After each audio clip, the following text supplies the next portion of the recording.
puņķiks. Kas ir puņķiks? Tas ir punkts vai punktiņš. Tikai tādā interesantā vārdā. To es dzirdēju no viena brālīša. Iekrita sirdī viņš, jo viņš ir tāds sulīgs, interesants vārds. Bet aiz tā puņķika, kas stāv, aiz puņķika citreiz citi tev, tavai dzīvei, tavam raidījumam, tavai personībai liek to punktu. Noraksta tev, mēs tautā sakam, ne? Puņķiku uzliek.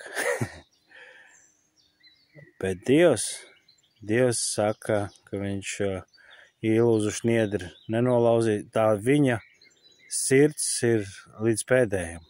Kamēr tu elpo, tikmēr tu dzīvs. Tikmēr tev ir iespēja, tikmēr tu esi variants. Jo es redzu, Dievs velk tādus cilvēkus, man tai skaitā, ne? Ka liekas, kāpēc? Kāpēc Dievs ir gatavs upurēties, ciest par tevi, jo visi citi jau ir uzlikuši punktiņu. Tu pats to esi citreiz uzlicis. Kādām savām lietām, kādiem saviem izaicinājumiem. Un tur ir svarīgi to saprast, kad neatkarīgi no kā, ko Dievs domā, ko Dievs grib, kas ir tās lietas, no kurienes es tveros, pie kā es tveros, ko es iznesu,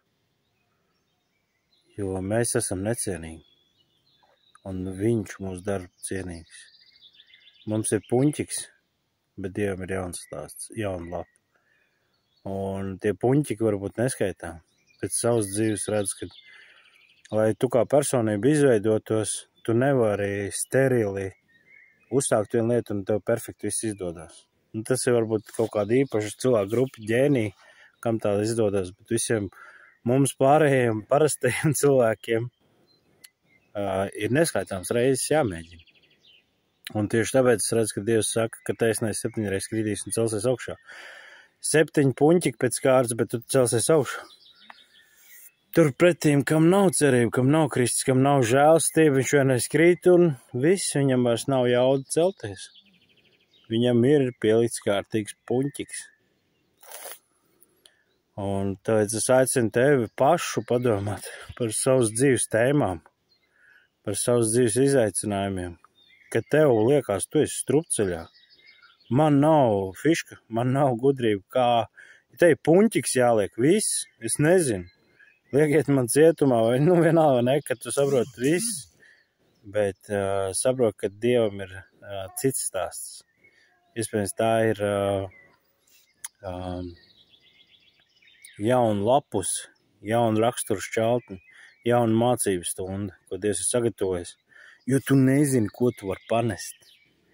Tev liekas, ka jāliek puņķiks, Dievs saka, nope, komatiņš. Un tieši tāpēc gribu tev iedrošināt, pārskat savu dzīvi, kur tu esi uzlicis puņķiku. Iespējams bērnībā, iespējams pusauģu gados. Es nemāku ģitāru spēlēt, uzlikt puņķiku, ne? Es nemāku to darīt, uzlikt puņķiku. Un visu tu slēdzi savu tēmes. Bet varbūt ir laiks viņu vērt vaļā. Varbūt ir laiks jautāt Dievam, Dievs, vai tā ir mana tēma? Un nelikt tos rāmis sev, bet teikt, Dievs, jautāt viņam, ko viņš ir tevi ielicis. Dievs, ko rādi man, kas ir tās dāvans, kas ir tās lietas. Tāpēc neliksim puņķiks sev. Ļausim, lai, ja ir puņķiks, lai Dievs tos puņķiks uzliek.